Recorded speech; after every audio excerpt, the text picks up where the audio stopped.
This is Actar's Reviews, from anime to figures and beyond.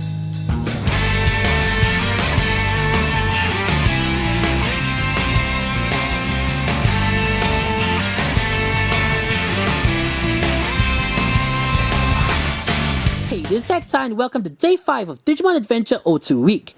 It's back to the extra sets and it's the Digimon of Purity, Sincerity in the US dub, that turns Hawkmon into Shurimon.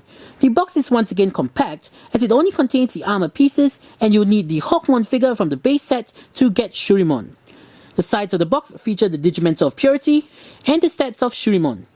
And on the back of the box, it's the usual bio with the transformation, followed by the other figures in the line, and a notice that you can mix and match parts from different figures. The part count for the Digimon of Purity is definitely one of the greatest in the line. We have Shurimon's face, the front torso plate, back torso plate, mantle pieces, back shuriken, arms, legs, and shuriken hands and feet. Do note that many of these are right and left specific, so be sure to look for a molded in L and R when applying the armor pieces onto Hawkmon. But before looking at Shurimon, let's see these pieces in Digimental mode. Connect the two leg pieces together. Take Shurimon's faceplate and slide it in. This entire section will then peg into this rear torso plate.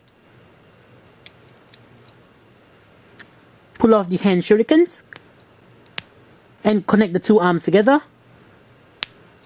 Take the arms and lay them onto the back plate. Secure everything into place with the front torso plate. The shell pieces clip onto the shoulder section of the armor. They then peg together. The feet shurikens peg onto the bottom of the back shuriken. The hand shurikens then peg onto the top of the back shuriken.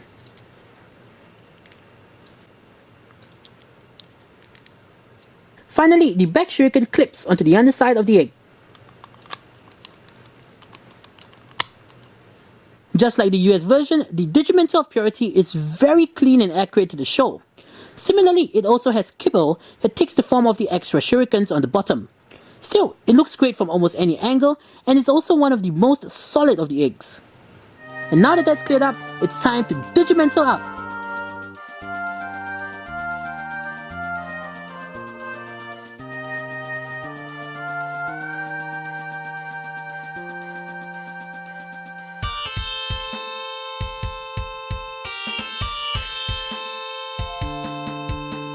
Starting from Hawkmon, we grab the two sides of the top of his head and pull up.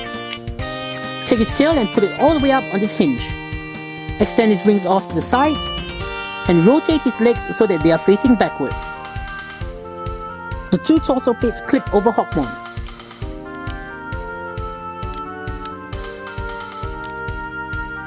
Extend the leg pieces and peg the feet shurikens into them.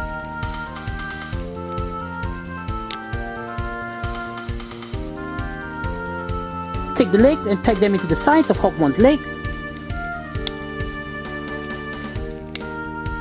Take the arms and peg them into this clip on the underside of Hawkmon's wings. Just like before, the shell piece clips onto the shoulder of the torso piece, and this ball joint pegs into this hole on Hawkmon's wing.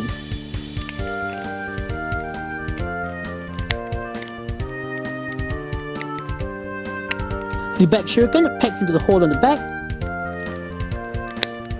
And finally, Shurimon's faceplate slides into place.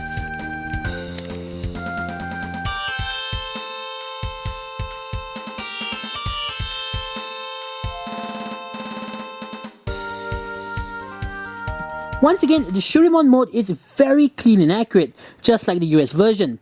It has hardly any kibble to speak of, with the most obtrusive being Hawkmon's legs, which are barely visible. Just saying, I absolutely love how Hawkmon's tail becomes Shurimon's tuft of hair. Ingenious. Articulation wise, it's pretty limited thanks to these big shell pieces, but it's still pretty good. The shoulders are on ball joints, means you can move whatever way you want, rotate, move forwards, backwards, up and down. There is a elbow joint, they can move forwards and backwards, and the wrists are double jointed on a ball joint and on a swivel joint. They can rotate, move forwards and backwards any way you want. The legs are on ball joints, they are Hawkmon's legs, so they can move forwards and backwards and in and out, and they can also swivel from side to side. The knees can swivel, they can move forwards and backwards, and the feet are on ball joints, meaning to say they can swivel and pivot almost any way you want. For added articulation, you can disconnect the peg holding Hawkmon's wings in place to get added shoulder articulation. In conclusion, another great entry in the Japanese Armor Digivolving line as a whole. It's one of my personal favorite modes in the line, and it complements Hawkmon's base set perfectly. So, this is Zaika saying, see you guys on day 6 of Digimon Adventure O2 Week.